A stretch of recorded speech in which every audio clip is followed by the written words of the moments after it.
गया में तो पहले मकान कब्जा होता था 90s में, अर्ली 90s में। उसी सब तरह का है ये। उसके बाद एक सूट फाइल कर दिए जिसमें वो लोग अब व्हाइट कॉलर्ड हो गए हैं, वो पार्टी नहीं बनाया, मंत्री बन गए। अब बिहार सरकार में जो पहले मकान कब्जा करते थे महेंद्र लोगों सिंह का। यादव की बात बड़ी बुजुर्ग 85 साल के हैं। अरे 85 साल वाले लोग पहले पाप नहीं किया है क्या? हम 89 से हैं इस स्टेट में, तो हम तो गया का सब जानते हैं कि कौन कब्जा करता था। कुमोद शर्मा से बात करते हैं और उनको बोलते हैं कि ये मेरी जमीन है। और इस पे आप समझ सकते हैं कि अगर किसी को जाकर ये बोला जाए कि ये मेरी जमीन है तो कुमोद शर्मा का जो है आप समझ सकते हैं चेहरा का क्या हास हुआ होगा। लेकिन फिर भी कुमोद शर्मा ने जो है रिप्लाई दिया और एक कागजात दिखाया। वो कागजात दिखाने के बाद वो कागजात दिखाया और ये दिखाया कि इस जमीन का कागजात मेरे पास है।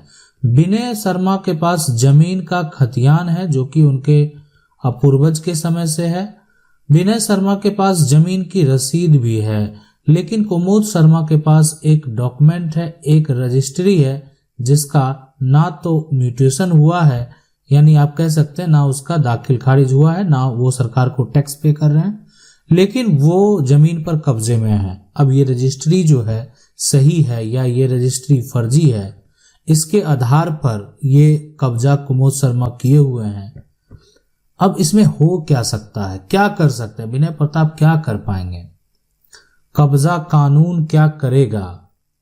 मैं आपको बता दूं यहाँ पर सबसे पहले कि विनय प्रताप के पास जमीन का खतियान है, विनय प्रताप के पास जमीन की रसीद है। विनय प्रताप जो है वो दावा कर रहा है कुमोद शर्मा को कि ये मेरी जमीन है। अगर ये मामला कोर्ट में जाएगा, विनय प्रताप जो है अगर कुमोद शर्मा को नोटिस भेजेगा कोर्ट से, तो इस कुमोद शर्मा को जवाब देना पड़ेगा कोर्ट में कि आखिर ये जमीन जो है कैसे प्राप्त हुआ। अब वो जवाब में सबसे पहले ये देखना है कि उस रजिस्ट्री को पेश करता है या नहीं करता है। जवाब में अगर वो रजिस्ट्री फर्जी होगा तो कुमोद शर्मा कभी उसको पेश नहीं करेगा, इसलिए कि उसको भी डर है, कुमोद शर्मा को डर है कि अगर हम ये फर्जी कागजात, या मान लेते कुमोद शर्मा के जो वकील हैं अगर वो इस बात को जान रहे कि इनके पास कागजात नहीं है तो वो कागजात तो पेश करने नहीं देंगे। अगर लगेगा फर्जी कागजात है तो वो भी पेश नहीं करेंगे। तो फर्जी अगर कागजात है तो अगर वो पेश नहीं करता है तो आप साफ साफ ये समझ लें कि कुमोद शर्मा जो डॉक्यूमेंट आपको दिखाया वो फर्जी दस्तावेज है। नहीं तो आप ये भी प्रयास कर सकते हैं कि उसका नकल निकालने के लिए आप खुद अप्लाई कर दें। यानी जो कुमोद शर्मा के पास डॉक्यूमेंट है जो आपको दिखाया गया उसको आप देख लिए। अगर हो सकता है कि आप उसका एक फोटोकॉपी का मांग करें, अगर देने के लिए वो ठीक है दे रहा है तो उसके बाद खुद आप एक बार नकल निकाल करके देख लें कि ये इसका कहीं नकल मौजूद है या नहीं है, निबंधन कार्यालय में इसका नकल मौजूद है या नहीं है।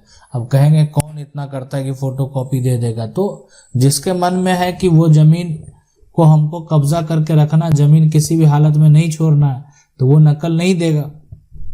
अब यहाँ पर जो है कुमोद सिन्हा जो है यानी कुमोद शर्मा जो है अपनी जमीन को बचाने के लिए क्या क्या कर सकता है। देखें यहाँ पर सबसे बड़ी बात यह है कि अगर ये कब्जा 12 वर्ष है ना, 12 वर्ष से अधिक समय से है ना, अधिक समय से है, तो ये कुमोद शर्मा अपनी जमीन बचाने के लिए एडवर्स पोजीशन का दावा कर सकता है।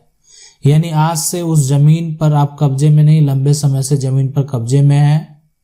लेकिन जमीन कब्जे में है तो आखिर क्यों कब्जे में है, किस आधार पे आप कब्जे में हैं? आखिर उस जमीन जो है उसके अलावा क्या आपके पास कोई जमीन नहीं है? आपको ये कब्जा कैसे प्राप्त हुआ? सभी जितने भी रीजन है सभी रीजन का जवाब देना पड़ेगा। यानी कुमोद शर्मा के पास जो है ये सभी का जवाब होना चाहिए। कुमोद शर्मा जो है ऐसा तो नहीं गरीब है, गरीब नहीं, इसके पास और भी जमीन है, लेकिन एक जमीन वो भी है जो कि विनय प्रताप का है। तो विनय प्रताप को अपनी जमीन वापस चाहिए और विनय प्रताप को उनकी जमीन वापस मिलेगी। इसलिए मिलेगी कि विनय प्रताप के पास जमीन का खतियान है, इसलिए प्राप्त होगा कि विनय प्रताप के पास जमीन का रसीद है। यानी इस जमीन का जो टैक्स अभी वर्तमान में एक तरह से दिया जा रहा है वो विनय प्रताप के द्वारा दिया जा रहा है, कुमोद शर्मा के द्वारा नहीं। कुमुद शर्मा के पास क्या है, सिर्फ जमीन का कब्जा है, और वो भी कब्जा जो आधार है वो सही नहीं है, गलत तरीके से जमीन पर वो कब्जा किए हुआ।